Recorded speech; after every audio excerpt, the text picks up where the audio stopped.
तो आज हम सर का अनुभव सुनेंगे और उसका हमारे जीवन में हम कैसे फायदा उठा सकते हैं, वो ज्ञान हम सर से लेने के लिए बहुत आतुर हैं। तो I would like to invite mister Kishan Sharma sir.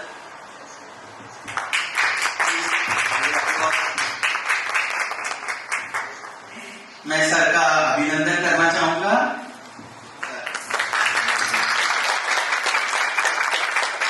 कहीं ना कहीं हम लोगों की वेल्थ क्रिएशन में भी बहुत मदद की है, तो आप सभी मैनेजमेंट टीम को थैंक यू।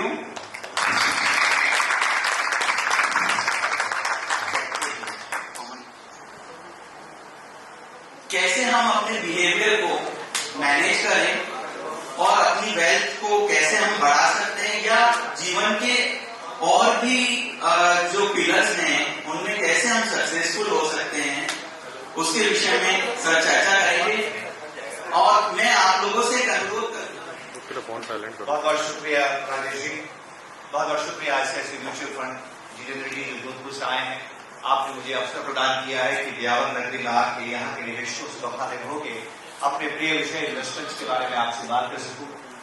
जीवन में पहला मौका है कि ब्यावर में आता रहा हूं, पर जीवन में पहला मौका राजेश जी ने बख्शा है कि जहां मैं इन्वेस्टमेंट्स की बात ब्यावर की धरती पर करूंगा।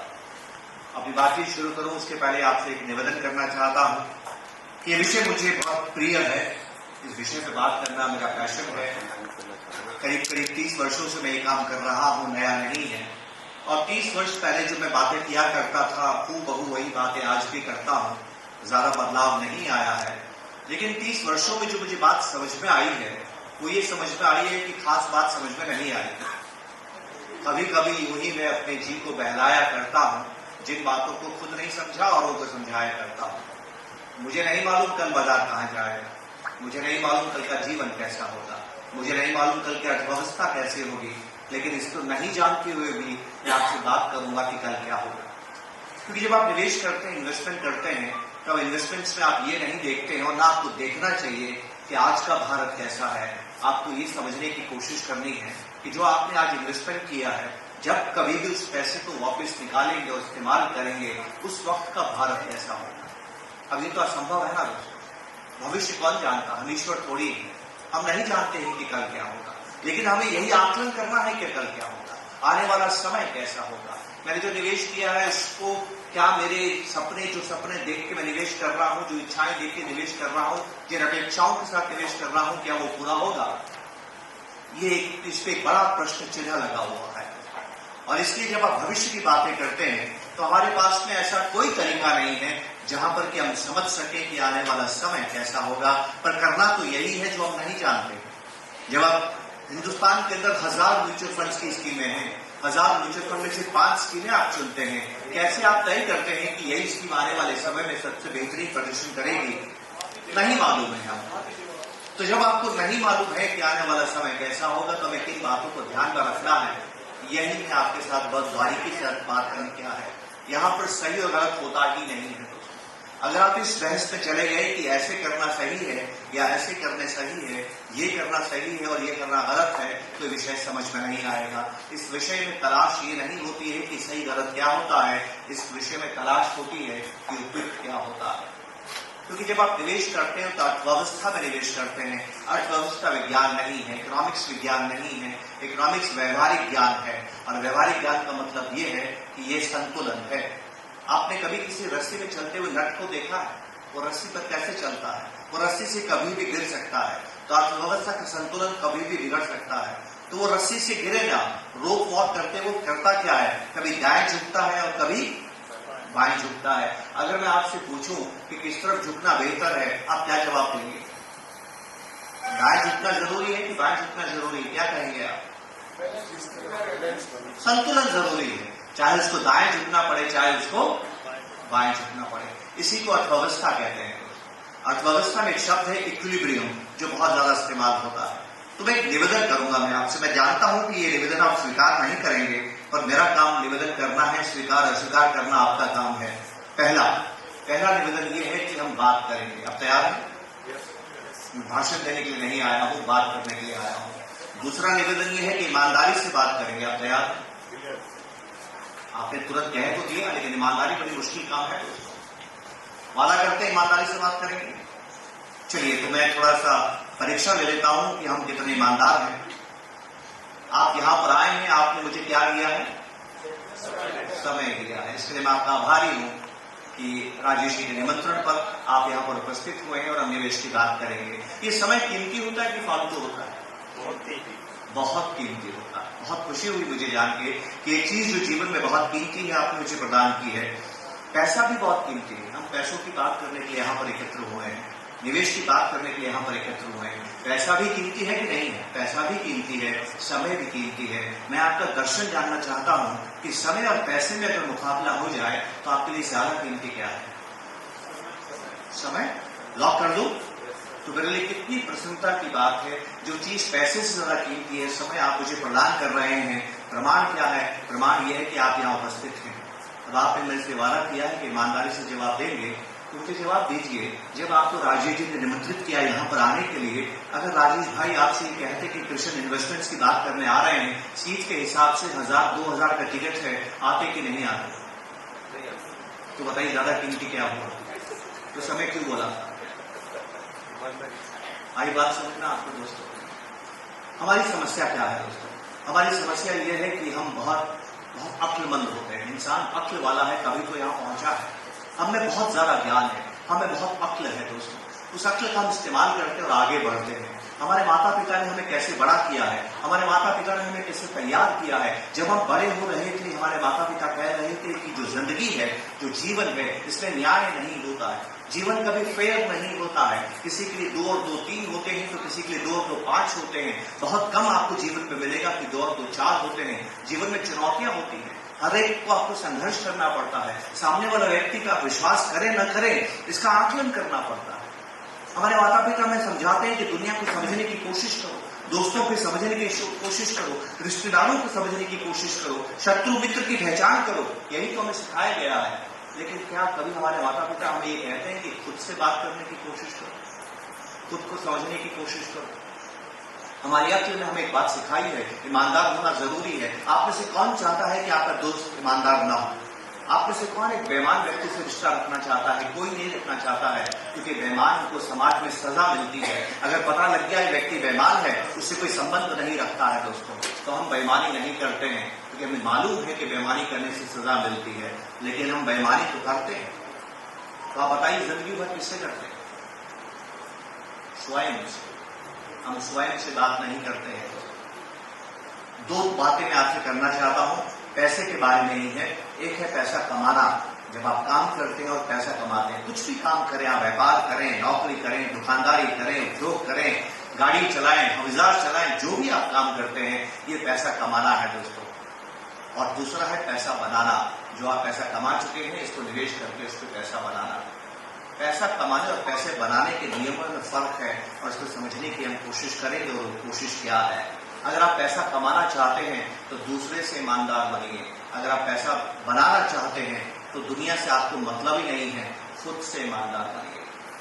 और मेरी बात आपको अच्छी नहीं लगेगी दोस्तों, जिंदगी भर अगर सबसे ज्यादा बेईमानी हम किसी से करते हैं तो किससे करते हैं? स्वयं से करते हैं। जी हाँ। लेकिन जब मैंने आपसे कहा कि समय और पैसे में कीमती ज्यादा क्या है, इसका सही जवाब क्या है, मैं इस उलझन में नहीं जाऊंगा कि इसका सही जवाब क्या है। लेकिन एक बात आपको कहूंगा, उससे आप तय कीजिए कि ज्यादा कीमती क्या है। अगर आप ये मानते हैं कि समय ज्यादा कीमती है, तो मेरी बात को ध्यान से सुनिएगा और जवाब दीजिएगा। आप इस भवन में आप इन्वेस्टमेंट्स के बारे में बात करने आए हैं। कल्पना करें कि मीटिंग बेकार जाती है, आपको एक भी बात अच्छी नहीं लगती है, एक भी बात समझ में नहीं आती है, तो आप क्या कहेंगे अपने घर जाके? वक्त बर्बाद हुआ कि नहीं हुआ? मेरा वक्त बर्बाद हो गया। आने जाने में आधा घंटा लगा, बात करने में 2 घंटे लगे, खाना खाने में आधा घंटा लगा, 3 घंटे मेरे बर्बाद हो गए जीवन के। जो समय कीमती है वो आपका ज़ाया चला गया। ये पहली कल्पना है। दूसरी कल्पना ये कीजिए कि मीटिंग अच्छी लगती है, बातें समझ में आती है, आपको लगता है कि लाभप्रद बातें हुई हैं और आपका 3 घंटा इस्तेमाल हुआ है, ऐसा आपको अनुभव होता है। लेकिन घर जाके आपको मालूम चलता है कि जेब में 1000 रुपए थे, वो कहीं इस मीटिंग में गिर गए और खो गए। आपको 1000 रुपए का नुकसान हो गया। मैं आपसे ये नहीं कहूंगा कौन नुकसान बड़ा है, कौन नुकसान छोटा है। एक छोटी सी बात का जवाब दीजिए, दोनों में से कौन सा नुकसान ता जिंदगी आपको याद रहेगा? कौन सा याद रहेगा बताइए? पैसा। जिंदगी भर याद करेंगे उस मीटिंग में गया था, 1000 रुपए मेरे मिल गए। लेकिन किसी दिन 3 घंटे बर्बाद होकर याद रहता है क्या बात समझ में आई? ज्यादा कीमती क्या है? जी नहीं, पैसा ज्यादा कीमती नहीं है, कीमती तो समय ही है। कैसे? एक और बात कहता हूं, ईश्वर आपके सपने में आते हैं और कहते हैं कि दुनिया की सारी दौलत में तुझे देने को तैयार हूं, तेरा समय मुझे दे दे। ये सौदा करेंगे क्या? करेंगे? तो ज्यादा कीमती क्या हुआ? समय। आप देख रहे हो, कभी समय लगता है, कभी पैसा लगता है। बात यह है कि आपके मन की भावना क्या, उसको समझने की कोशिश कीजिए। दोस्तों, समय ज्यादा कीमती है, लेकिन समय से हमें मोहब्बत नहीं है। जब समय ज़ाया होता है तो दुख नहीं होता है, लेकिन जब पैसा खो जाता है तो दुख होता है। बस इस छोटी सी बात को समझने की जरूरत है। जब आप निवेश करते हैं ना, आपका पैसा आपसे जुड़ता है। आप निवेश कैसे करते हैं? पैसा दूसरे को तो देते हैं। और एक बात ध्यान से सुनिएगा, अमेरिका से दुनिया ने इस बात को सीखा है। अमेरिका में तो जब व्यक्ति डॉक्टर बनता है तो वो अमेरिकन मेडिकल एसोसिएशन का मेंबर बनता है, और जैसे ही वो अमेरिकन मेडिकल एसोसिएशन का मेंबर बनता है, उसको एक कोड ऑफ एथिक्स किताब दी जाती है। उसमें लिखा रहता है कि उसको व्यवहार कैसा करना है, उसको आचरण कैसा करना है, किस नीति का उसको पालन करना है। इसको कोड ऑफ एथिक्स कहते हैं। वहां एक खूबसूरत बात लिखी हुई है। वो बात ये लिखी हुई है कि डॉक्टर मरीज का इलाज करेगा और अपने घर के सदस्यों का इलाज नहीं करेगा। बताइए क्यों? इमोशनली अटैच्ड हो। एग्जैक्टली। कोई भी सर्जन अपने बेटे की सर्जरी नहीं करता है। अगर बेटे की बाईपास सर्जरी ईश्वर ना करे उसको कभी ऐसा करना पड़े, क्या वो बेटे की छाती चीर पाएगा कि हाथ कांपेंगे उसके? दोस्तों, जिससे आप प्यार करते हैं ना, वह भावनाएं होती हैं। और अपने आप से ईमानदारी से पूछिए, हम पैसों से प्यार करते हैं कि नहीं करते हैं? हम पैसों से प्यार करते हैं। और ये जो प्यार है ना दोस्तों, हमें ये सही निर्णय लेने में बाधा उत्पन्न करता है। आप कभी भी निवेश का निर्णय ले रहे हैं, झिझकिए, रुकिए और अपने आप से सवाल पूछिए कि ये जो आप निर्णय लेने जा रहे हैं, ये भावना से प्रभावित है कि तर्क से प्रभावित है? आसानी से जवाब नहीं मिलेगा, लेकिन इंसान हैं हम, ये जानते हैं कि जब अगर आप जवाब ढूंढेंगे तो आपको जवाब मिलेगा। तो आइए समझते हैं कॉन्फ्लिक्ट क्या है, संघर्ष को समझते हैं। आप में से कितने लोग अच्छा स्वास्थ्य चाहते हैं? सभी चाहते हैं। मॉर्निंग वॉक पे जाने से मिलता है कि नहीं मिलता? स्वास्थ्य के लिए मॉर्निंग वॉक अच्छी बात है कि बुरी बात है? अच्छी बात है। ज्यादातर लोग जो ब्यावर में है मॉर्निंग वॉक पे जाते हैं कि नहीं जाते हैं? नहीं जाते हैं ना? ज्यादातर लोग जाते हैं। कौन बोल रहा है ज्यादातर जाते हैं? ट्रैफिक जाम हो जाएगा। मैं रात को ऑफिस जा रहा हूं, रुकने को तैयार हूं। जो ये कह रहा है कि ज्यादातर लोग जाते हैं, मैं रुकने को तैयार हूं। कल सुबह आपके साथ उठूंगा और ब्यावर में देखूंगा कि ज्यादातर लोग मॉर्निंग वॉक पे जाते हैं कि नहीं जाते? नहीं जाते हैं ना? अजमेर के कंपेयर में। तो आप देखिए, हम अच्छा स्वास्थ्य चाहते हैं तो मॉर्निंग वॉक पे क्यों नहीं जाते हैं? क्यों नहीं जाते? सोचिए इसके बारे में। मैं बहुत विस्तार से इसके बारे में बात करने वाला हूं, ध्यान से सुनिएगा। जब आपके जीवन में दो बातों में संघर्ष होता है ना, कि सही क्या है और अच्छा क्या लगता है, ज्यादातर लोग क्या करते हैं? अच्छा क्या लगता है? जो अच्छा लगता है, जो अच्छा महसूस होता है, जो अच्छा अनुभव होता है। किसी भी धर्म में चले जाइए, किसी भी शास्त्र को पढ़ लीजिए, वो आपको एक ही बात कहता है, नियंत्रण में किसको रखना है? इंद्रियों को। इंद्रियां जो एहसास करती है, इंद्रियां जो फील करती है। कोई भी धर्म, कोई भी शास्त्र आपको कभी ये नहीं कहता है कि दिमाग को नियंत्रित कीजिए। वो कहता है इंद्रियों को नियंत्रित कीजिए। आप चीजों को महसूस कैसे करते हैं, अनुभव कैसे करते हैं? दोस्तों, हमारी नैसर्गिक प्रॉब्लम है, नेचुरल प्रॉब्लम है। और प्रॉब्लम क्या है कि अमूमन हम वो नहीं करते हैं जो हमारे लिए सही है, अमूमन हम वो करते हैं जो हमें अच्छा लगता है। मंदी में निवेश करना अच्छी बात है कि बुरी बात है? तो फिर मंदी क्यों है? क्योंकि हम निवेश नहीं कर रहे हैं। ये वैसा ही है कि मॉर्निंग वॉक पे जाना चाहिए या नहीं जाना चाहिए। मैं आपको 1000 प्रमाण दे दूं कि मंदी में निवेश करना चाहिए, आपकी मंदी में निवेश करने की इच्छा नहीं हो, क्योंकि हम इंद्रियों से सोचते हैं। हम इंद्रियों से क्यों सोचते हैं? इसका कारण क्या है? हम थोड़ा समझने की कोशिश करेंगे। बहुत सी बातें हैं जो कर सकते हैं। राजेश जी ने जब मुझे निमंत्रित किया आपसे बात करने के लिए, तो उन्होंने विशेष तौर पर मेरे से कहा कि मैं थोड़ा व्यवहारिक ज्ञान पे ज्यादा बात करूं, क्योंकि निवेश में अंत में किसको क्या रिटर्न मिलेगा ये बाजार पे निर्भर नहीं करता है, ये इकोनॉमी पे निर्भर नहीं करता है, ये राजेश जी पर भी निर्भर नहीं करता है, ये आप पर निर्भर करता है। मेरे पास 4 बर्तन है, एक में चाय पत्ती है, एक में दूध है, एक में शक्कर है, एक में पानी है। आप सभी को बराबर मात्रा में देता हूं और आपसे कहता हूं चाय बनाइए। अब आप चाय बना रहे हैं, आप सबकी चाय का स्वाद एक होगा कि अलग होगा? पक्का? तो चाय की स्वाद किसने तय की? सामग्री ने कि आपने? आपके बनाने के तरीके ने और आपके संतुलन स्थापित करने, आपने कैसे संतुलन सामग्रियों में स्थापित किया है। दोस्तों, आप सभी लोग सभी म्यूचुअल फंड्स में निवेश करते हैं, आप एक ही म्यूचुअल फंड में निवेश करें, एक ही योजना में निवेश करें। मैं आपको चुनौती देता हूं, आपके रिटर्न अलग होंगे, आपके रिटर्न एक हो ही नहीं सकते। चाय का स्वाद भी आप तय करते हैं, आपके इन्वेस्टमेंट का रिटर्न भी आप ही तय करते हैं। जिस दिन आपको ये बात समझ में आ गई, फिर देखिए आप कभी भी गलत निर्णय नहीं लेंगे। हमें वो निर्णय नहीं लेना है जो अच्छा लगता है, हमें वो निर्णय लेना है जो हमारे लिए उपयुक्त है। और ये कैसे होता है, क्यों होता है, मैं ये बात आपके साथ करना चाहता हूं। तो अभी तक आपको बात समझ में आ रही होगी कि मैं बात क्या करूंगा आपके साथ। अब बात करने के 2 तरीके हैं दोस्तों। एक तरीका तो वो है कि मैं वो बात करूं जो मेरे मन में है, एक तरीका तो वो है कि मैं वो बात करूं जो मेरे मन में है, जो राजेश जी ने मुझसे आपसे बात करने के कहा है। और दूसरा तरीका ये है कि मैं वो बात करूं जो आप करना चाहते हैं। मैं चाहता हूं कि दोनों बातें हों। तो मैं 2 मिनट आपसे एक सवाल पूछूंगा कि जब आप अपने घर से निकले इस भवन में आने के लिए, इन्वेस्टमेंट्स के बारे में बात करने के लिए, तो आप कुछ अपेक्षाएं लेके आए होंगे। इस मीटिंग में ये बात होगी, या मैं ये जानना चाहता हूं, मैं ये समझना चाहता हूं, या मेरे इन्वेस्टमेंट को लेकर मेरे मन में ख्याल आ रहे हैं, या इस वक्त हिंदुस्तान की इकोनॉमी को लेकर, बाजार की स्थिति को लेकर मेरे अंदर ये भावनाएं हैं।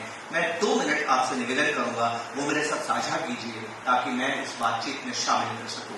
तो जब आप आ रहे थे, आप में से प्रत्येक व्यक्ति 2-4 जो भी आप बताना चाहें, किस अपेक्षा के साथ आप यहाँ पर आए हैं और किस विषय पे आप किस चीज के बारे में बात करना चाहते हैं। एनीवन सर, प्लीज आप कुछ बताएंगे? आप क्या सोच के आए थे कि क्या बात होगी और हम क्या बात करेंगे, या आप क्या बात करना चाहते हैं? कारण क्या है, आज की वोलेटाइल को देखिए, मार्केट की वोलेटाइल को देखिए, कुछ कारण क्या है? अच्छा, एक कारण छोड़िए, पहले एक बात बताइए, सुख और दुख जीवन का हिस्सा है कि नहीं? हर एक के जीवन में आएंगे, क्यों आएंगे? ये है ऐसा है ना, बाजार के ऐसा है, उतार चढ़ाव आएंगे। अगर आप स्वीकार करते हैं कि जीवन में सुख दुख है, तो आपको स्वीकार करना है कि बाजार में उतार चढ़ाव, इससे घबराने की जरूरत नहीं है। एक बहुत खूबसूरत बात पूछता हूं आपसे, आप ईश्वर में आस्था रखते हैं? ठीक है, तो अगर आप ईश्वर में आस्था रखते हैं तो आप, हम सभी याचक हैं, जब प्रार्थना करते हैं तो याचना भी करते हैं। तो आप 2 तरीके से प्रार्थना कर सकते हैं। एक प्रार्थना आप ईश्वर से ये करेंगे, ईश्वर मैं तेरा भक्त हूं, मैं तेरी शरण में हूं, मेरे को जीवन में कभी दुख मत देना। एक प्रार्थना ये है। और दूसरी प्रार्थना है कि ईश्वर मैं तेरा भक्त हूं, तेरी शरण में हूं, जीवन में सुख भी आता है, जीवन में दुख भी आता है, जैसी भी स्थिति आए मैं हर स्थिति का सामना कर सकूं, ये शक्ति मुझे प्रदान करना। ये दूसरी प्रार्थना है। दोनों में से कौन सी प्रार्थना ईश्वर स्वीकार करेगा? यकीन है आपको? बाजार भी ईश्वर है जो कि पैसा बनाता है, तो कौन सी प्रार्थना स्वीकार करेगा कि मेरे निवेश करने के बाद तुम कभी गिरना मत? मानेगा ये बात? नहीं मानेगा। अगर आप बाजार को ये कहेंगे तुम ऊपर जाओ चाहे नीचे जाओ, मुझे फर्क नहीं पड़ता है, मैं तुम्हारे साथ बैठा रहूं, ये शक्ति मेरे को दे लो, आपका पैसा बच जाएगा। तो चीजें यहां से है कि बाहर है? बताइए। अंदर है। बाजार में उतार चढ़ाव क्यों होते हैं हम समझेंगे इस बात को। अभी बाजार गिरा क्यों, इस बात को भी हम समझेंगे। I talk to you the pure economics also. लेकिन ज्यादा जरूरी ये नहीं है कि बाजार, कारण तो हमेशा कुछ न कुछ कारण आएगा। मैंने अपने पिता को खोया है, मैंने अपनी माता को खोया है, मैंने अपने दादा को खोया है, मैंने अपनी दादी को खोया है, मैंने अपने बहनोई को खोया है, सबको खोया है। पर सबके खोने का बहाना अलग था दोस्तों। क्या वो बहाना किसी काम का है क्या? मेरी माँ का बहाना ये था कि उसको नमक की कमी हो गई, मेरे पिता को बहाना ये था कि हृदय गति हुई, मेरे बहने को बहाना ये था कि बीमार हो गया। अब मैं ये तय करूं कि मेरे जीवन में किसी को ये नहीं होने दूंगा, तो वो बच जाएंगे क्या? वो भी तो मरेंगे। आप कितने ही बहानों को रोक लीजिए, एक नया बहाना आता है कि नहीं आता है?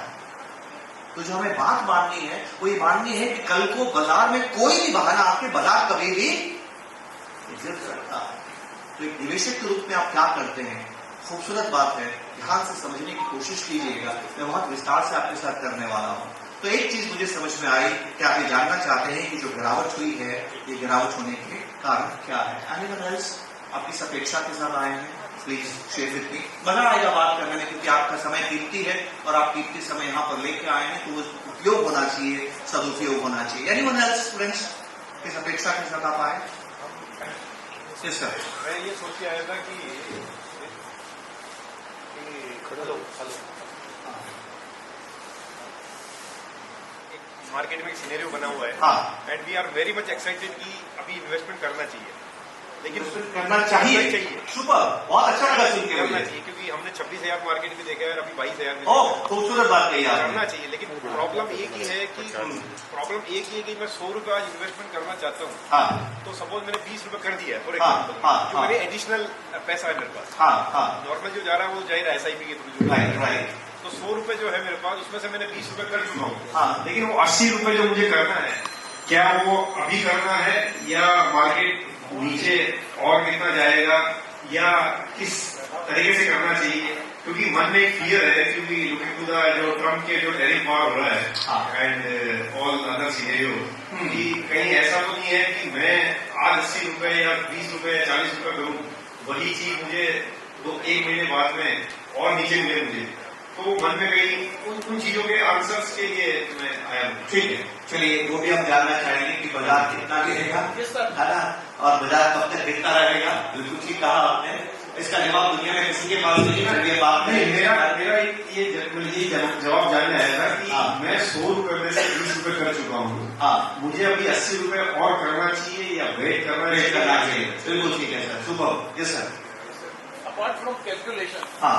आपने अपने एक्सपीरियंस से जो लर्न किया है, हाँ। वो हम कुछ सीखना चाहते हैं। दैट इज लाइक मेरी बात तो मैं करूंगा, मेरे एक्सपीरियंस से मैं बात करूंगा।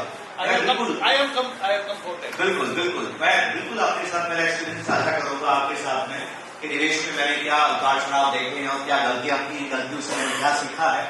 मैं जरूर आपके साथ में बात करूंगा। और आपने जो बात कही कि एक्सपीरियंस का मतलब क्या होता है, एक्सपीरियंस से कैसे सीखा जाता है, ये भी मैं आपसे बात करूंगा। इंसान वही जो दूसरों की गलतियों से सीखे, राइट, वो बड़ा खूबसूरत बात है। एनीवन एल्स आपकी इस अपेक्षा के साथ यहाँ पर आए हैं? Yes sir. मैंने एक वीडियो देखी थी, बैठे आराम से। हाँ।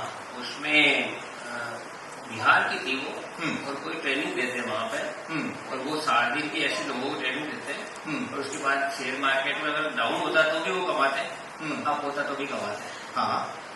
ऐसा कोई है क्या, कोई मतलब हर जगह कमाई होती सही है। और सर वो चैलेंज था और हमारे आइए ट्रेनिंग लीजिए और हम आपको प्रॉफिट। हाँ, हाँ। तो ये मतलब मार्केट में ऐसी चीजें बहुत आ रही है। बिल्कुल ठीक है, बिल्कुल ठीक है, बिल्कुल ठीक है। अभी सेबी ने एक ऐसे ही प्रोग्राम वाले को दंडित किया है। वो एक महिला है, नाम नहीं लेना चाहिए, किसी का नाम लेना अच्छी बात नहीं है। उन्होंने ट्रेनिंग देके कि शेयर बाजार से कैसे कमाया जाए, ये ट्रेनिंग देके उन्होंने 114 करोड़ रुपए फीस कमाई। कितनी? 114 करोड़ रुपए फीस कमाई। और जब सेबी ने जांच की तो सेबी ने ये पाया कि शेयर मार्केट में निवेश करके उन्होंने 5 लाख रुपया ही कमाया। बात समझ में आ गई आपको? ठीक है। तो देखिए, YouTube पे आपको ज्ञान देने वाले बहुत मिलेंगे दोस्तों।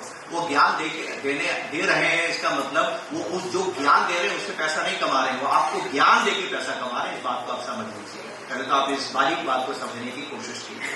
अच्छा, रही बात वो पहले वाले सवाल की, क्या ऐसा संभव है कि गिरते बाजार में कुछ लोग कमाते हैं? जी हाँ, गिरते बाजार में पैसा कमाते हैं। ये लोग वो लोग होते हैं जो भय फैलाते हैं। हिंडनबर्ग याद है आपको? हिंडनबर्ग ने कैसे पैसे कमाए थे? उसने अपनी खबर को देने से पहले, और उसने कहा ये, उसने बेईमानी नहीं की। उसने जब कहा कि अडानी ने गलत किया है, उसी दिन शेयर्स भी बेचे हैं उसने। और जब उसने कहा कि अडानी ने गलत किया है तो भाव नीचे आ गए। जब भाव नीचे आ गए, 100 रुपए की चीज उसने 50 रुपए में वापस खरीद ली, तो 50 कमाया कि नहीं कमाया? तो उसने गिरते बाजार में भी कमाया। ये संभव है, बिल्कुल संभव है। Yes sir.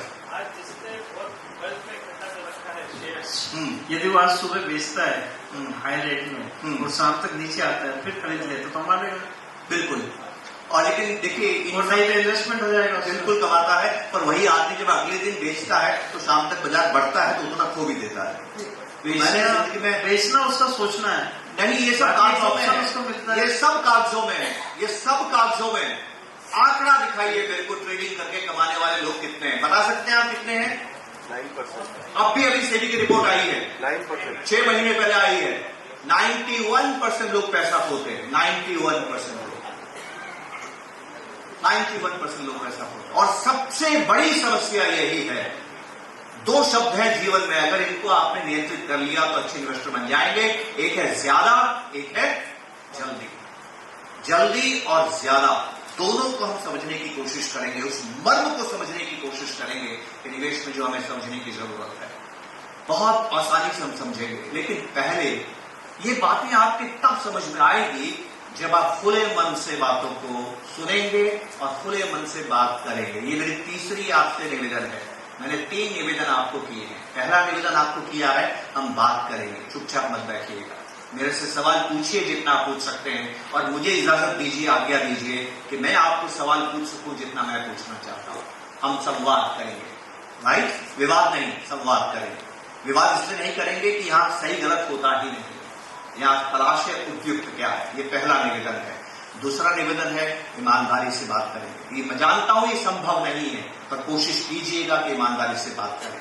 और तीसरा, खुले मन से बात करें। खुले मन का मतलब है कि हमारे बायसेस हम लेके नहीं चलेंगे। हम पहले से जिसको सही या गलत मानते हैं उसको दिमाग से हटा देंगे। इस भवन में जब बैठेंगे तो खुले मन से बात करेंगे। अगर आप मेरे पास चाय की प्याली लेके आए हैं और मुझे कॉफी पीनी है, उसी कप में पीनी है, तो पहले आपको चाय को निकालना पड़ेगा, तभी उसमें कॉफी डाल पाएंगे।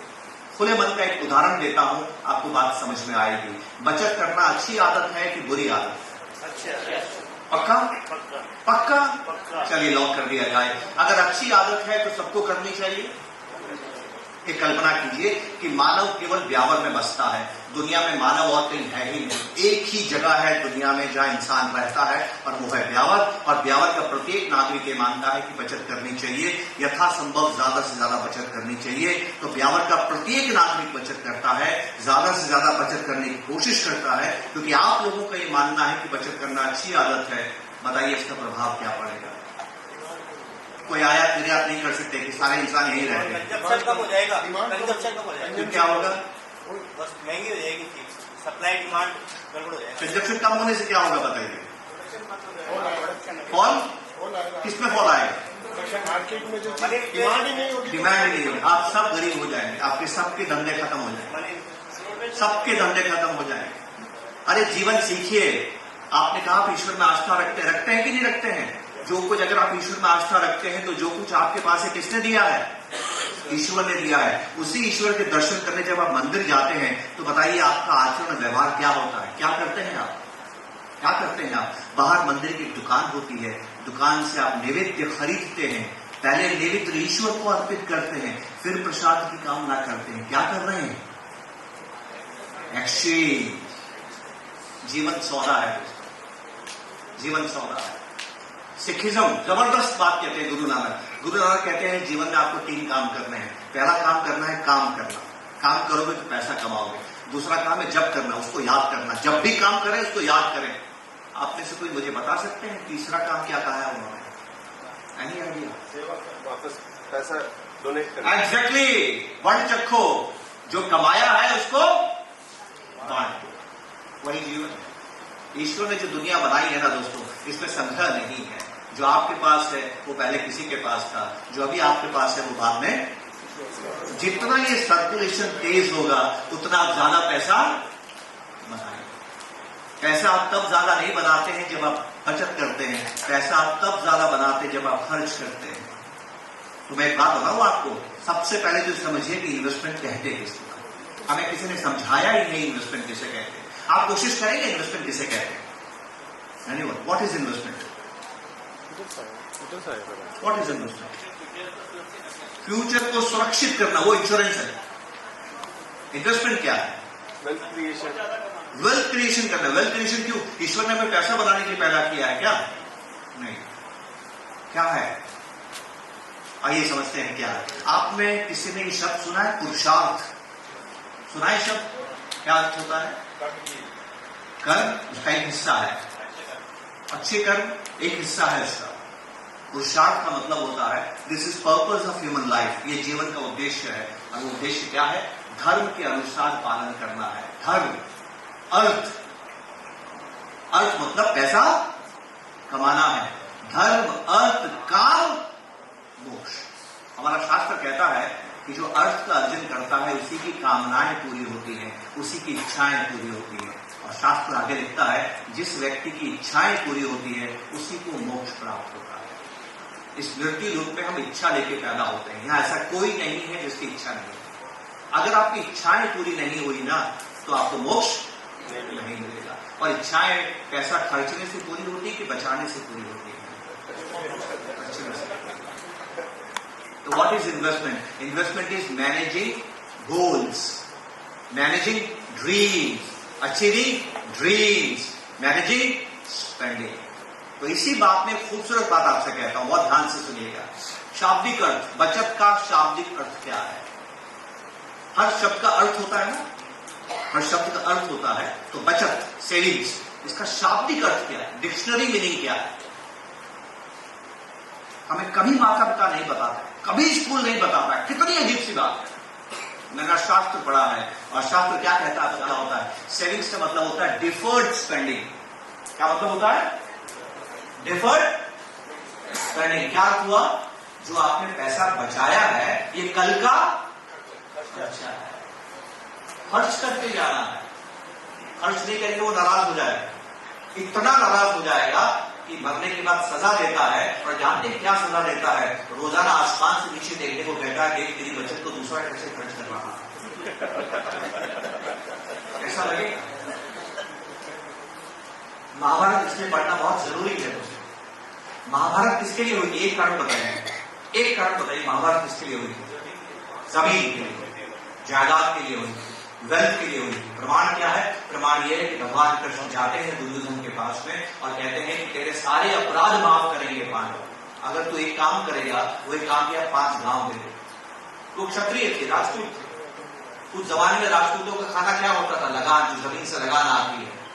तो 5 गांव दे दे, 5 भाई एक गांव का अधिपति बनेगा, उससे जो लगान आएगा अपना भरण पोषण करेगा। 5 गांव दे दे। दुर्योधन कहता है कि 5 गांव क्या, सुई के नोट के बराबर में जमीन नहीं दूंगा। युद्ध होता है, भाई भाइयों को मारते हैं। किसके लिए मारते हैं? धन दौलत के लिए मारते हैं, जमीन के लिए मारते हैं।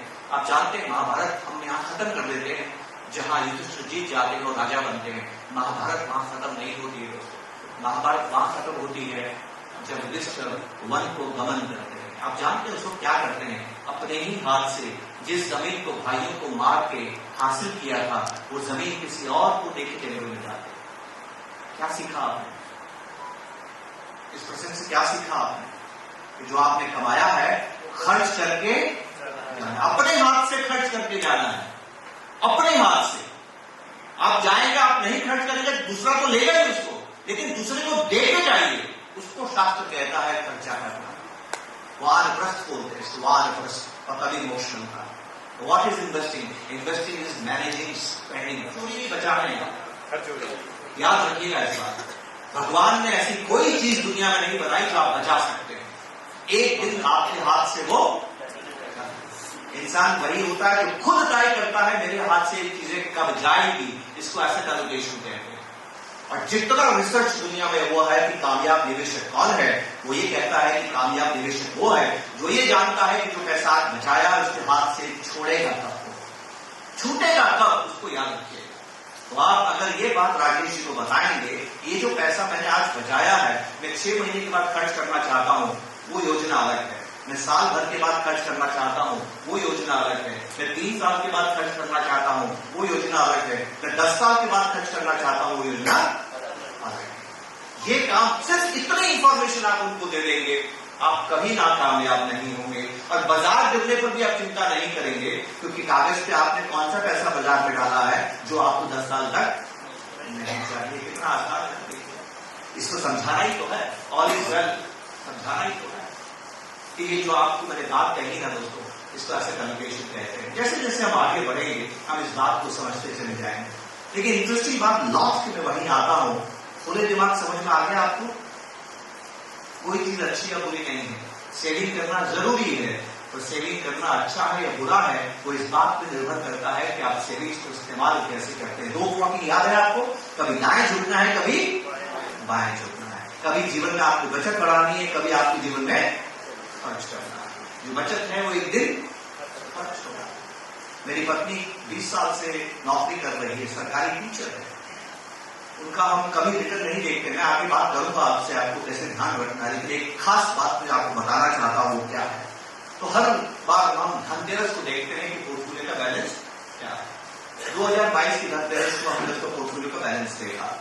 मैंने 2006 जनवरी में उनकी SIP शुरू कराई थी। एक गलती जो मैंने जीवन में की उनको नहीं करने दी। वो गलती क्या थी मैं आपको बताता हूं। इस चार्ट को आप देख रहे हैं, इस चार्ट में क्या लिखा हुआ है? Retirement planning. मैं रिटायरमेंट प्लानिंग के बारे में विस्तार से आपसे बात करूंगा, लेकिन चार्ट में देखिए क्या लिखा हुआ है कि अगर आप 11,000 रुपया महीना जमा करेंगे, 12% आपको रिटर्न मिलेगा। कितना? अच्छा, 12% क्यों लिखा है इन्होंने? 10 क्यों नहीं लिखा? 14 क्यों नहीं लिखा? 5 क्यों नहीं लिखा? 15 क्यों नहीं लिखा? 12 ही क्यों लिखा? कौन सी कैलकुलेशन? वो आप 15 से नहीं कर सकते हैं ना। हिस्टोरिकल एजम्पशन 12 ही क्यों लिया? यही तो सवाल है। हिस्टोरिकल रिटर्न है? हिस्टोरिकल रिटर्न किसका? इंडेक्स का। ये 12% से ना आपकी मेरी दौलत बढ़ रही है। ये nominal GDP growth rate, Hindustan की nominal GDP growth rate. GDP का मतलब क्या होता है? आप और हम मिलकर कितना खर्चा करते हैं, क्योंकि एक का खर्चा दूसरे के आमदनी है। याद रखिएगा, इसीलिए ईश्वर को आप देते हैं तो प्रसाद की कामना करते हैं। आप जानते हैं इसको क्या बोलते हैं? एक्सचेंज को यज्ञ बोलते हैं। कभी शब्द सुना कि यज्ञ? यज्ञ का मतलब क्या होता है? एक्सचेंज। हवन नहीं, हवन की प्रक्रिया को यज्ञ कहते हैं। हवन में आप आपकी जो प्रिय वस्तुएं हैं वो आहूत करते हैं और ईश्वर से तथास्तु मतलब उनका आशीर्वाद मांगते हैं, एक्सचेंज करते हैं। आप अगले साल तुम 12,100 रुपए जमा करना। कितना? 12,100। इसको हम बोलते हैं स्टेप अप। क्या बोलते हैं? Step up. और 20 साल तक ये स्टेप अप करते रहना, हर साल 10% से इसको ग्रोथ करना। आई बात समझ में? अब अंदाज लगाइएगा। अंदाज ये है कि अगर आप ये करते हैं 11,000 की जगह पहले साल 11,000 जमा करते हैं, अगले साल 12,100 रुपए जमा करते हैं, उसके अगले साल 13,300 रुपए जमा करते हैं, अगर आप इस तरह से स्टेप अप करते हैं तो 20 साल में 1 करोड़ की जगह कितना पैसा बनेगा? आप जानते हैं कितना हो जाएगा? 2 करोड़ 6 लाख। सिर्फ 10%। और मुझे ये बात मेरी SIP में समझ में नहीं आई। मुझे बात मेरी SIP में समझ में नहीं आया। एक खूबसूरत बात आपसे कहता हूं। जब मेरी पढ़ाई पूरी हुई, मेरी मां चिंता करती थी इसकी नौकरी लगेगी या नहीं लगेगी। हमेशा मां के पास बैठे ईश्वर से प्रार्थना करती थी, हे ईश्वर दया रखना, हे ईश्वर मेरे बच्चे पे कृपा करना, मेरे परिवार पे कृपा करना, मेरे बच्चे की अच्छी नौकरी लगना। ऐसा हमेशा बोलती। उस दिन अगर मेरे पिताजी 20 रुपए की SIP करते, कितने रुपए की? 20 रुपए की SIP करते और उसको 10% से स्टेप अप करते, 10% से स्टेप अप करते, 12% की जगह म्यूचुअल फंड के रिटर्न ज्यादा आए। मैं उनका कितना आया मैं आपसे बात नहीं करना चाहता। जब मेरी नौकरी लगी ना, उस खाते में जितने पैसे होते हैं ना, उससे जो मुझे पैसा मिलता, रिटर्न मिलता, वो 6,500 रुपया। कुछ बात समझ आई आपको? मतलब ये है कि मेरी मां को मेरी नौकरी की चिंता करने की जरूरत नहीं। और जिस दिन मुझे ये बात समझ में आई, अपने बड़े बेटे के लिए मैं ये नहीं कर पाया और मैंने छोटे बेटे के लिए शुरू कर दिया। यकीन मानिए, जब मेरा छोटा बेटा 25 साल का होगा, जो तनख्वाह वो लेना चाहता है उतना तो मैं ही उसको दे दूंगा और पूरी जिंदगी वो बिना काम के निकाल सकता है। क्या ये जिंदगी अच्छी है कि बुरी है, बाद में समझेंगे, लेकिन इसको बोलते हैं कंपाउंडिंग। अगर आपने वक्त दे दिया और कंपाउंडिंग समझ में आ गई तो इन्वेस्टमेंट समझ में आएगा। ज्यादा और जल्दी मैं उस बहस में आपके साथ आगे बात करूंगा। वो बहस क्या है? सबसे जरूरी हमें वो बहस समझने की जरूरत है। वो बहस अगर हम समझ में आ गई तो एक महान दुविधा जो मन के अंदर होती है, उस दुविधा को हम थोड़ा समझने की कोशिश करेंगे। तो आइए आपने तीनों बातें मेरी मानी है, हम बात करेंगे, ईमानदारी से बात करेंगे और खुले मन से बात करेंगे। पहला नियम निवेश का, जो हमें समझना है। निवेश की दुनिया अलग दुनिया है। ये दुनिया वो नहीं है जिस दुनिया से आप और मैं आते हैं। हमने क्या सीखा है? हमने पैसा कमाना सीखा है। हमारे माँ बाप ने हमें पैसा कमाने के लिए तैयार किया। हम सभी लोग पैसा कमाते हैं, कुछ न कुछ काम करते हैं तब जाकर पैसा कमाते हैं। ऐसा है कि नहीं? आप में से कितने लोग मुझे ये कहेंगे कि हमारे माता पिता ने पैसा कैसे बनाया जाए, निवेश कैसे किया जाए, निवेश करके पैसे से पैसा कैसे बनाया जाए, इसकी शिक्षा भी हमें दी है? Raise hands. एक व्यक्ति है जो राजीव जी की डॉक्टर है, उन्होंने ये बात कही और आपने ये बात कही। दो लोग हैं, मतलब ज्यादातर लोगों को माँ बाप ने क्या सिखाया है? पैसा कैसे कमाना है, पैसा कैसे बनाना है, नियम हमें नहीं सिखाया। तो अगर हम पैसा बनाना नहीं जानते हैं लेकिन पैसा बनाना शुरू करते हैं, है तो पैसा ही, कमा के भी पैसा ही कमाते हैं, इन्वेस्टमेंट करके पैसा ही बनाते हैं, दोनों जगह पैसा ही है। तो मुझे बताइए, जिसने पैसा बनाना नहीं सीखा है लेकिन पैसा कमाना बखूबी जानता है, जब वो पैसा बनाने की दुनिया में आएगा तो क्या गलती कर सकता है? सोचिए, या वो क्या करेगा? सहज रूप से क्या करेगा? क्या करेगा? उसी नियम का पालन करेगा ना जो नियम पैसा कमाने में आपको कामयाब करते हैं। पैसा कमाने के नियम भी, पैसा कमाने में भी आप कामयाब होना चाहते हैं। कामयाब होने का मतलब क्या है? कि आप ज्यादा पैसा कमाना चाहते हैं। तो जब आप पैसा कमाते हैं, काम करके पैसा कमाते हैं, तो ज्यादा कैसे कमाते हैं? उसका कुछ नियम है कि नहीं? उसका पहला नियम क्या है? कि आप बेहतर प्रदर्शन करते हैं, बेहतर काम करते हैं। isn't it? हमारे माँ बाप ने हमें क्या सिखाया? मेरी माँ ने मुझे सिखाया, बेटा इम्तिहान पास नहीं करना है, इम्तिहान में नंबर दूसरे से ज्यादा लाना है, तभी तेरे को अच्छी कॉलेज मिलेगी। अच्छी कॉलेज में सीट कम होती है, हर एक को नहीं मिलेगी। जब मैं कॉलेज कर रहा था, मेरी माँ ने ये नहीं कहा कि तेरे को प्रतिस्पर्धा कॉम्पिटिटिव एग्जामिनेशन देना है। मेरी माँ ने कहा तेरे को मेरिट में आना है। मेरिट में आने का मतलब क्या होता है? नंबर दूसरे से ज्यादा होने चाहिए। जब मेरी नौकरी लगी तो मेरा बॉस ये नहीं कहता था तेरे को काम करना है, काम करने की तो तनख्वाह मिलती है, तेरा काम दूसरे से अच्छा होगा तभी तुझे प्रमोशन मिलेगा। तो आपने देखा कमाने की दुनिया में कामयाबी कैसे मिलती है? जब आप दूसरे से अच्छा प्रमोशन करो। बहुत ध्यान से समझेंगे, ठीक है? आइए मैं आपको दो विकल्प देता हूं। पैसा कमाना और पैसा बनाने के नियम का फर्क बताने की कोशिश करता हूं। दो विकल्प देता हूं, ईमानदारी से सुनिएगा। आपने माना क्या? ईमानदारी से जवाब दें। दोनों में से एक चुनना है। पहला, आप में से कितने लोग ज्यादा कमाना चाहते हैं? ये पहला। आप में से कितने लोग ज्यादा कमाना चाहते हैं? पहला। दूसरा, आप में से कितने लोग जिन्हें आप जानते हैं, जीवन में बहुत से लोग हैं जिन्हें आप जानते हैं। किनको आप जानते हैं? अपने भाइयों को जानते हैं, रिश्तेदारों को जानते हैं, दोस्तों को जानते हैं, पड़ोसियों को जानते हैं, साथ काम करने वालों को जानते हैं। ये सब लोग जानने वाले लोग हैं।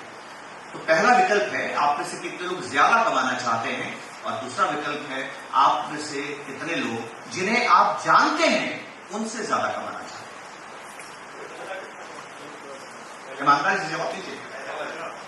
पहला किसने कहा? पहला बताइए। आपने कहा पहला। अब एक अगला सवाल पूछूंगा, ज्यादा ईमानदारी से जवाब दीजिएगा। आप मैरिड हैं, बच्चे हैं, स्कूल में पढ़ते हैं, कॉलेज में पढ़ते हैं, स्कूल में पढ़ते थे पहले।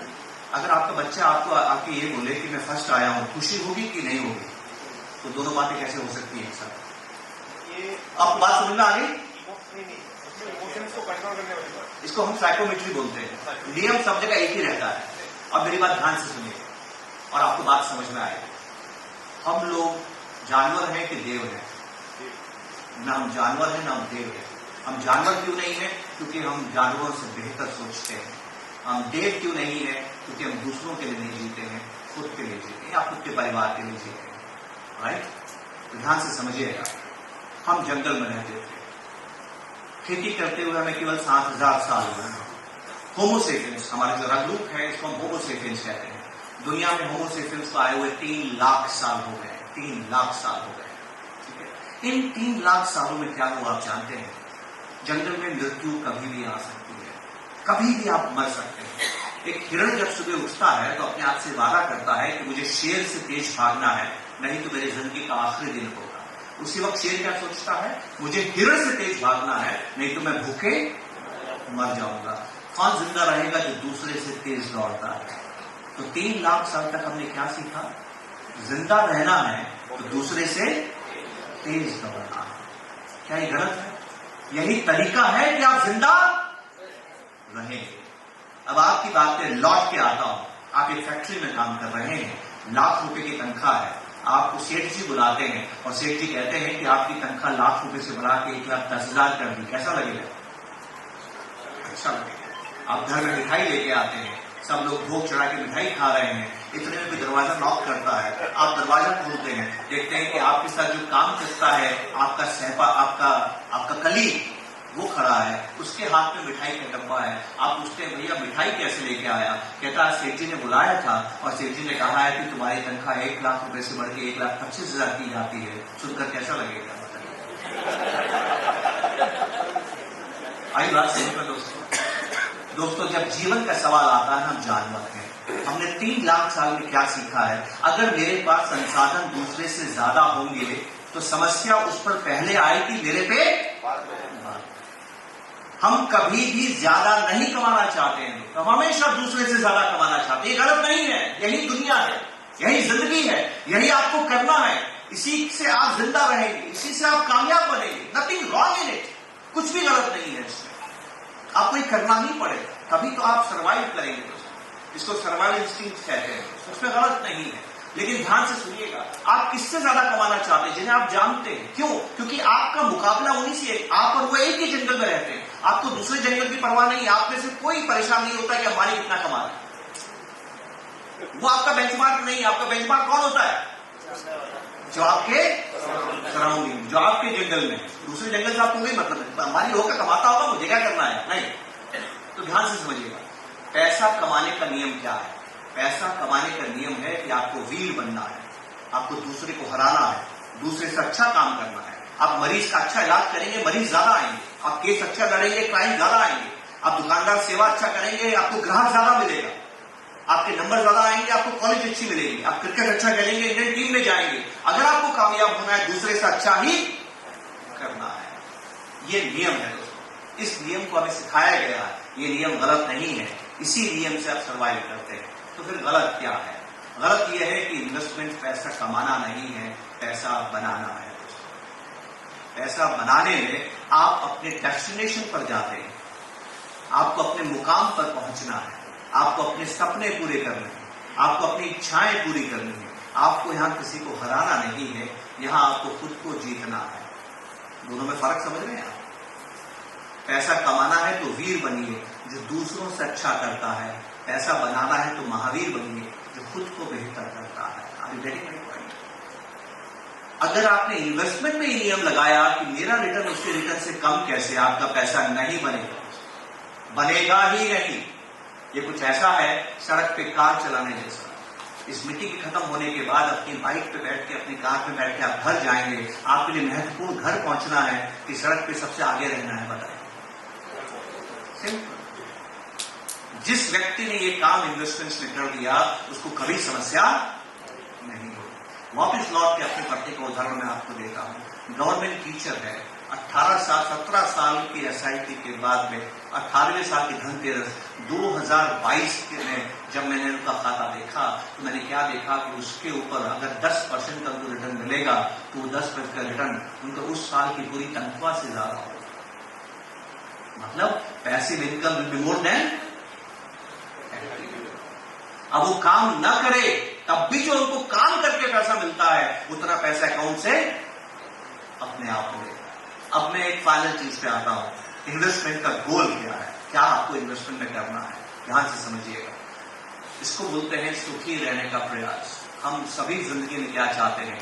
आनंद में रहना चाहते हैं। आप जानते हैं जितना भी दुनिया में लिटरेचर है उसमें सबसे अच्छा सेंटेंस किसको माना गया है? सबसे अच्छा सेंटेंस माना गया एक वाक्य को जो एक व्यक्ति ने लिखा है जिसका नाम है थॉमस जेफरसन। थॉमस जेफरसन कौन है? ये वो व्यक्ति है जिसने अमेरिका का संविधान लिखा है, जैसे हमारे अंबेडकर जी ने लिखा है। तो जिस दिन अमेरिका आजाद हुआ था तो उन्होंने लिखा कि हम आजाद क्यों होना चाहते हैं। उनको संदेश देना है अमेरिकन को कि हम आजाद हो गए। डिक्लेरेशन ऑफ इंडिपेंडेंस बोलते हैं, इसको पढ़िएगा, डिक्लेरेशन ऑफ इंडिपेंडेंस। तो उसमें वो अपने देश को जब संदेश देना चाहते हैं कि हम आजाद हो गए, तो उनके मन में ख्याल आया कि लोग मेरे से पूछेंगे कि आजाद होने में ऐसा क्या फर्क पड़ता है, क्योंकि वो खुद भी अंग्रेज थे और उन्होंने हराया किसको था? अंग्रेजों को हराया था। जॉर्ज वॉशिंगटन जो उनके सेनापति थे वो अंग्रेज हैं, कहां के रहने वाले? इंग्लैंड के। हराया किसको? लॉर्ड कॉर्नवालिस, वो भी अंग्रेज है, लेकिन वो अपनी महारानी एलिजाबेथ से फ्री हो गए। तो कहना चाहते हैं कि हमें आजाद होना क्यों जरूरी है। तो वहां वो एक इंटरेस्टिंग बात कहते हैं, what is the purpose of life? ये दुनिया का सबसे खूबसूरत सेंटेंस माना गया जो मैं बोल रहा हूं। What is the purpose of life? Purpose of life is pursuit of happiness. हम सभी किसकी तलाश में हैं? आनंद की तलाश में। हम सभी आनंद में रहना चाहते हैं, और आनंद की अवस्था को स्वर्ग कहते हैं। स्वर्ग के बारे में सुना है आपने? स्वर्ग में क्या है? एक्चुअल ब्लिस, परमानंद है। वहां आप सदैव आनंदित रहते हैं। स्वर्ग में दुख नहीं है। तो ऐसा क्या है स्वर्ग में दुख नहीं है? मुझे जब जब मौका मिला, हर मनोवैज्ञानिक जो मुझे कहीं मिलता है, मैं पूछता हूं खुशी क्या देता है। ध्यान से मेरी बात सुनिएगा, इस सवाल का जवाब जरूर देना पड़ेगा आपको। आपको जीवन में पैसा चाहिए, तभी तो हम बात कर रहे हैं। हम ज्यादा पैसा कमाना चाहते हैं, हम ज्यादा पैसा बनाना चाहते हैं, लेकिन सवाल सुनिएगा, आपको पैसा चाहिए या खुशी? अंत में तो खुशी ही चाहिए ना। जरूरी नहीं है कि पैसे से खुशी आएगी। अगर पैसे से खुशी आती तो हर व्यक्ति पैसे वाला खुश होता। तो आप समझिए राज की बात, मंत्र समझिए, जो निवेश का मंत्र है आपके जीवन की खुशी की पहली ईंट है दोस्तों। मैंने जब आपसे पहला सवाल पूछा था कि समय कीमती है कि पैसा कीमती है, आपने क्या कहा था? समय कीमती है।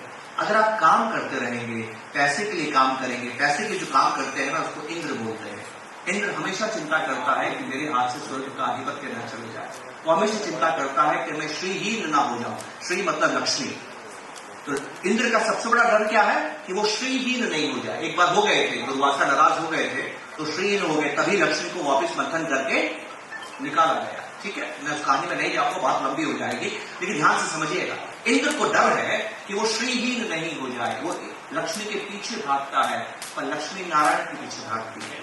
दोनों में फर्क क्या है? इस फर्क को समझने की कोशिश करते हैं। आप काम करते हैं, आप नौकरी करते हैं, आप दुकानदारी करते हैं, आप व्यापार करते हैं, आप डॉक्टरी करते हैं, आप वकालत करते हैं, आप ऑटो चलाते हैं, आप हवाई जहाज चलाते हैं, तब आप पैसा कमाते हैं। जब भी आप पैसा कमाते एक सौदा होता है। आप जानते हैं सौदा क्या होता है? आप किसी का काम करते हैं, वो आपको पैसा देता है। यही तो होता है ना। लेकिन जब आप काम करते हैं तो आप उसको क्या देते हैं? आपको दो चीजें देते हैं। पहला, आप उसका काम करते हैं। दूसरा, आप अपना उसका काम करते हैं, उसको क्या देते हैं? समय देते हैं। और जब मैंने आपसे पूछा था समय कीमती है कि पैसा कीमती, आपने क्या कहा था? समय कीमती है। तो ये सौदा कैसा है जहां पर आप कीमती चीज दे रहे हैं और सस्ती चीज ले रहे हैं? अगर आप जिंदगी भर पैसा कमाएंगे तो आपके पास एक चीज नहीं होगी। वो चीज क्या है सुनिएगा, और आपको समझ में आएगा थॉमस जेफरसन ने क्या कहा था। अब एक चिड़िया को पकड़िए, सोने के पिंजरे में बंद कीजिए, वक्त पे खाना दीजिए, इच्छा का खाना दीजिए, स्वादिष्ट खाना दीजिए। पिंजरे में बंद रखेंगे, बिल्ली से रक्षा होगी, सांप से रक्षा होगी, उसको कोई मार नहीं सकेगा, जीवन को खतरा नहीं होगा, काम करने की जरूरत नहीं है, वक्त पे खाना मिल रहा है, सभी तरह का आराम है। उस चिड़िया को 2 महीने के बाद पिंजरा खुला रख दीजिए, उड़ जाएगी कि बंद रहेगी? क्यों? बाहर तो हर तरह का खतरा है, दाना मिलेगा कि नहीं मिलेगा मालूम नहीं, सांप से रक्षा होगी कि नहीं होगी मालूम नहीं, बिल्ली से बचेगी कि मालूम होगा कि नहीं, इतने खतरे हैं, तय भी नहीं है कि दाना मिलेगा, फिर क्यों उड़ गई? आजादी चाहिए दोस्तों। खुशियां तब आती है जब आजादी होती है, बिना आजादी की खुशी नहीं आएगी। अगर उम्र भर पैसा कमाएंगे और अपना समय दूसरे को देते रहेंगे तो आप दूसरों के लिए जिए है ना, खुद के लिए कहां जिए? आप जिए ही नहीं। आप जानते हैं खुश कौन होता है? जिसके पास 2 शब्दों की ताकत होती है। जब उसको कोई पूछता है कि तुम क्या करते हो, उसका जवाब होता है जो मेरी मर्जी। आप में से कितने लोग हैं जो ये कहते हैं कि आप अपनी जिंदगी अपनी शर्तों पर जीते, जैसे मेरी इच्छा है वैसी जीते? तो लौट के अपनी पत्नी के एग्जाम्पल पे आता हूं। 2022 की धनतेरस की 2022 की धनतेरस को मैंने उनको अकाउंट देखा और अकाउंट में देखा कि इस साल जो रिटर्न उनको मिलेगा 10% के, जितना भी 14 मिले 15 मिले उससे मुझे मतलब नहीं। मैंने 10% पे कैलकुलेट किया कि अगर 10% से इनको रिटर्न मिलेगा तो इस रिटर्न में जो पैसा इनके पास में आएगा वो पैसा इनकी इस साल की इनकम से ज्यादा होगा। मैंने पत्नी से उस दिन एक बात कही, अब तुम हर साल अपने खाते से 8-10 लाख रुपए निकाल के खर्च करो, बिना चिंता किए खर्च करो, जहां खर्च करना है खर्च करो, जिसको दान देना है दो। मैं तुमसे एक वादा करता हूं कि अगले साल तुम्हारे खाते का बैलेंस वापस बढ़ जाएगा, क्योंकि जो पैसा निकाल रहे हैं वो 10% नहीं है, वो कितना है, वो 5%। Withdrawal rate is less than जो रिटर्न का रेट है। शास्त्रों में इसको अक्षय पात्र कहते हैं। कभी सुना है आपने अक्षय पात्र? बस जीवन में आपको अक्षय पात्र बनाना है। 1997 में मेरी शादी हुई थी, 28 साल शादी को हो गए हैं, और जो मोहब्बत उनसे 3 साल में मिली है पहले कभी नहीं मिली, बताइए। क्योंकि जो खर्चने में मजा है ना वो बचाने में नहीं। हम जिंदगी खर्च करते हैं दोस्तों, हम जिंदगी जीते हैं, लेकिन खर्च करने वाले पैसे को पहले बनाइए और बनाने की उस ताकत को हासिल कीजिए, और कंपाउंडिंग इसमें आपकी मदद करती है, जबरदस्त मदद करती है। बस थोड़ा वक्त देना है, 17-18 साल देने हैं। 20 साल तो इसलिए दे रहे हैं क्योंकि आप 11,000 कर रहे हैं, इसको आप छोटा कर, इसको आप स्टेप अप कर दीजिए। ये 20 साल गिर के 15 साल हो जाएगा। 15 साल से ज्यादा समय नहीं मांगेगी दुनिया। 15 साल बहुत है, अच्छी तरह से सेव कीजिए। 15 साल जम के काम कीजिए, बहुत काम कीजिए, दुनिया का बहुत काम कीजिए, लेकिन उस 15 साल में ऐसी बचत कीजिए और इस तरह से निवेश कीजिए कि 15 साल के बाद आप अपनी शर्तों पर जिंदगी जी सकते हैं, क्योंकि फिर पैसा आपका अपने आप बनना शुरू हो जाएगा। This is what we have to understand. तो इसमें सबसे बड़ी दिक्कत क्या आती है? आइए इस सबसे बड़ी दिक्कत को समझने की कोशिश करते हैं। ये समस्या क्या आती है? समस्या यह आती है कि हम पैसा कमाना जानते हैं, तो पैसा कमाना जानने में कहां प्रॉब्लम आती है और क्या प्रॉब्लम आती है? समय कीमती है, हम समय देना नहीं चाहते हैं, और वो हमें कैसे प्रभावित करता है, आइए समझते हैं। 5 साल पुरानी बात है, नहीं सॉरी 5 साल क्या, मेरे को 5 साल इन्वेस्टमेंट करते हो गए थे और मेरे को कुछ पैसा नहीं बन रहा था। उस वक्त मुझे एक गुरु मिले जिनका नाम है डेनियल कैनेमैन। वो मेरे लिए गुरु है, मैं एकलव्य उनसे कभी मिला नहीं, अब तो उनका देहांत भी हो गया।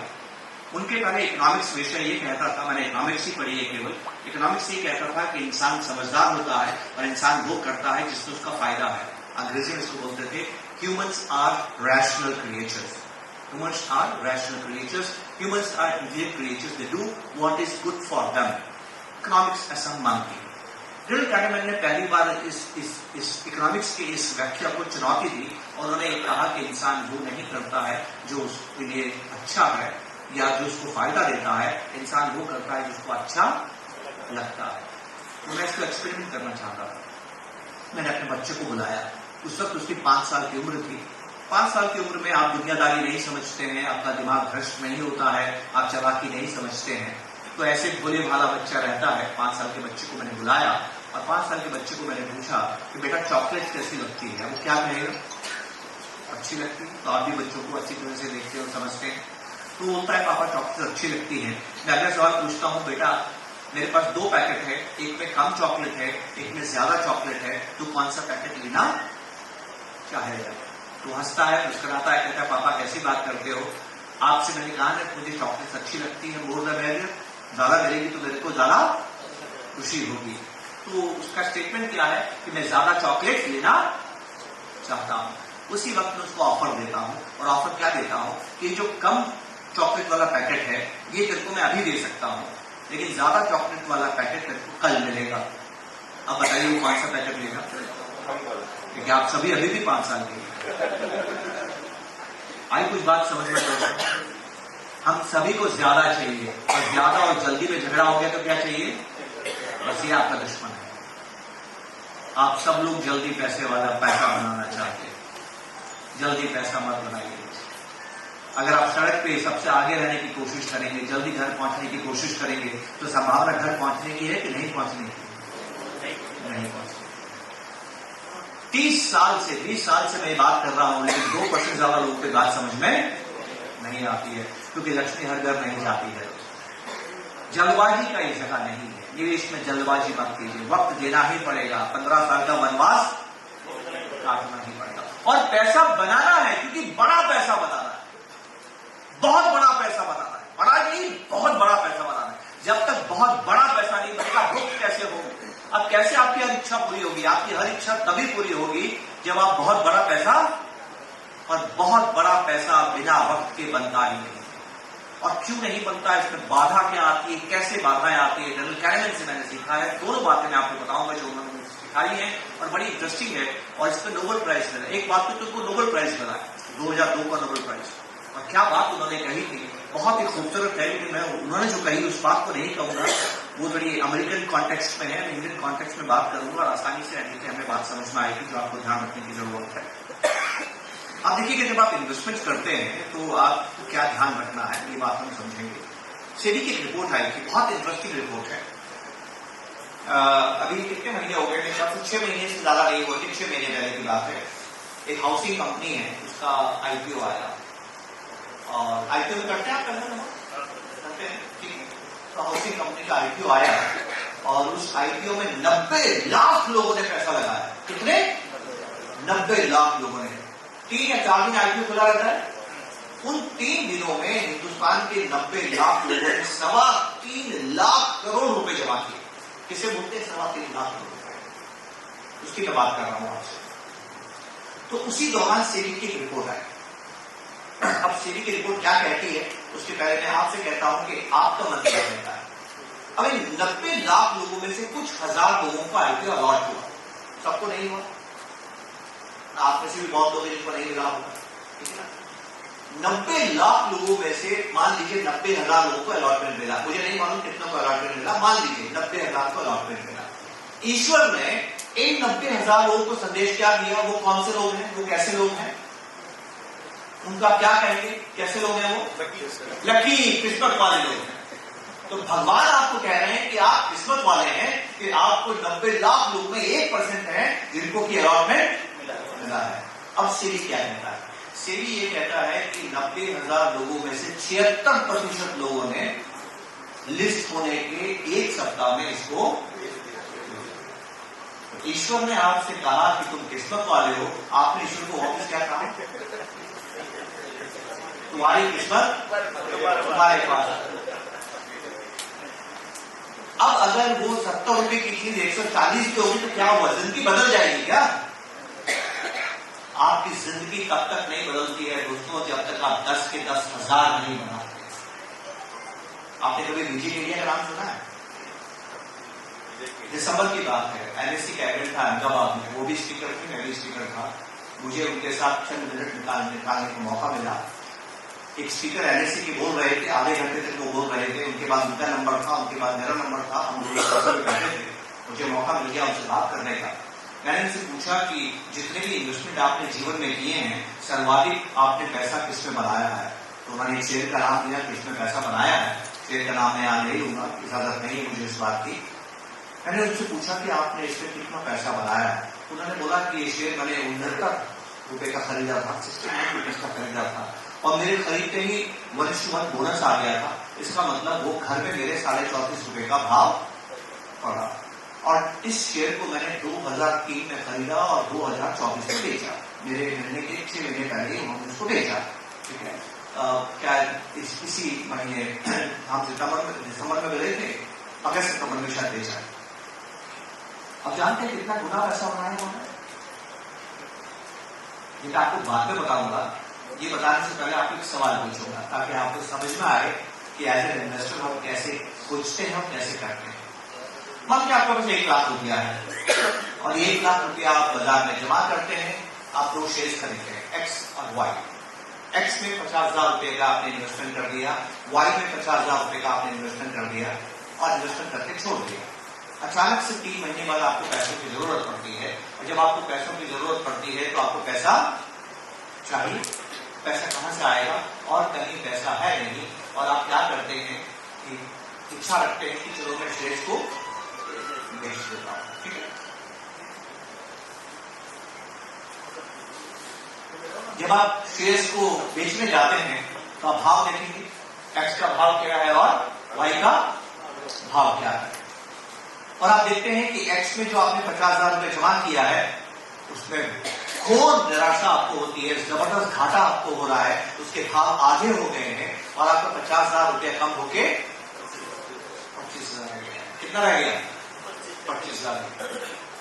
अब आप डरते डरते वाई का भाव देखते हैं और वाई का भाव आपका मूड एकदम से बदल देता है और आप देखते हैं वाई पे जो आपने 50,000 रुपये डाला था वो बढ़ के दुगना हो गया है, आपका 50,000 रुपया बढ़ के 1 लाख हो गया है।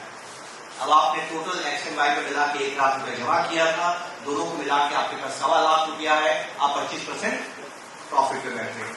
मैं आपको सवाल पूछूंगा, तुरंत जवाब दीजिएगा, एक क्षण का समय मत लीजिएगा, दिमाग भ्रष्ट हो जाता है, नहीं तो आपके मन की बात नहीं निकलती है। आपको पैसे की जरूरत है, दोनों में से एक शेयर आपको बेचना है। आप एक्स बेचेंगे जिसमें आपको घाटा हो रहा है, आप वाई बेचेंगे जिसमें फायदा हो रहा है। कौन सा बेचेंगे? वाई। क्या सुनाई दीजिए आपको? वाई सुनाई दीजिए। चलिए, अब इस बात में सही क्या है गलत क्या मैं नहीं कहूंगा, मुझे नहीं मालूम सही क्या गलत क्या है, लेकिन एक दूसरी बात आपसे कहता हूं, आप व्यापार में दुकान चलाते हैं, दुकान चल निकली, जबरदस्त चली, इतना चली कि आप काम संभाल नहीं पा रहे हैं, आप 2 एम्प्लॉय रखते हैं, तनख्वाह देके 2 एम्प्लॉय रखते हैं और 3 महीने के बाद उनका परफॉर्मेंस अप्रेजल करते हैं कि ये लोग कैसा काम कर रहे हैं और 3 महीने के बाद आप देखते हैं कि एक कर्मचारी कामचोर है, काम नहीं करता है, कोविड की पगार लेके जाता है, एक कर्मचारी ईमानदारी से मेहनत से काम करता है। आप कौन से कर्मचारी को निकालेंगे? इसको कामचोर को। इन्वेस्ट करने किसको निकाला? आई बात समझ? इसीलिए 99% लोगों का पैसा नहीं बन रहा है। अब आता हूं विजय केडिया पे। विजय केडिया ने उस शेयर को बेचा 21 साल के बाद में। कितने साल के बाद में? 21 साल के बाद में। और जानते कितना पैसा बना है? 16,000 गुना। जिसका बेचा ही तब पैसा बनता है, इसको बोलते हैं पैसा बना। म्यूचुअल फंड में ऐसी स्कीमें हैं जो 30 साल पहले आई थी, 10 रुपए की एनएवी 3,500 है, 4,000 है, 2,000 है, 2,500 है। जानते हैं कितने रुपए की आई थी? एनएवी कितनी है? 2,000, 2,500, 3,000। इसको बोलते हैं पैसा बना। तो सोचिए यहां पैसा क्यों है, जल्दबाजी क्यों है, किस बात की जल्दबाजी है, आइए इसको समझते हैं। और अब जो मैं आपको कहने जा रहा हूं उसको नोबेल प्राइज मिला है, बहुत छोटी सी बात है और नोबेल कमेटी ने इस बात को कहने का नोबेल प्राइज दिया है। इस बात को थोड़ा घुमा फिरा के समझेंगे, आसान करके समझेंगे, क्योंकि ये तो कॉलेज में पढ़ने का विषय है, यहां का नहीं है, लेकिन आसानी से समझेंगे। आप में से कितने लोग ईश्वर में आस्था रखते हैं? सभी लोग? चलिए, आप में से कितने लोग भूत में आस्था रखते हैं कि भूत होते हैं? Raise hands. 1 2 3। हम इतने लोगों में 3 लोग भूत को मानते हैं और सभी लोग ईश्वर को मानते हैं, तो बाकी लोग भूत को नहीं मानते। अब मेरी बात का जवाब दीजिएगा, आपने वादा किया ईमानदारी से बात करेंगे। और सवाल मेरा ये है कि अमावस की रात में इसका मतलब अंधेरा है। जब मैं आ रहा था, राजेश जी ने कहा कि ये ब्यावर बना है बी अवेयर से, क्योंकि यहाँ बड़ा खतरनाक जंगल हुआ करता था और आपके बाहर जाए तो जबरदस्त पहाड़ी है और जंगल है। तो अमावस की रात को आप अकेले जंगल से जा रहे हैं, कौन नजर आएगा? भूत के भगवान। जो भूत को नहीं मानता है उसको भी भूत ही नजर आएगा। अगर आपने क्लेम किया ना मैं भूत को नहीं मानता हूं, उसको भी भूत नजर आएगा। क्यों? इसका कारण है हमारे दिमाग के सोचने का तरीका। देखिए दोस्तों, जंगल में मौत कभी भी आ सकती थी। हम 3 लाख साल जंगल में रहे हैं, मौत कभी भी आ सकती है, खतरा कभी भी आ सकता है। तो हमारा दिमाग खतरे के प्रति जितना सावधान होता है, किसी चीज के प्रति सावधान, और टीवी इसी का फायदा उठाता है। एक बात कहूंगा, मेरे को कोई संकोच नहीं कहने में, मैं जानता हूं कि आप में से मेरी बात कोई नहीं मानेगा, कोई नहीं मानेगा, फिर भी आप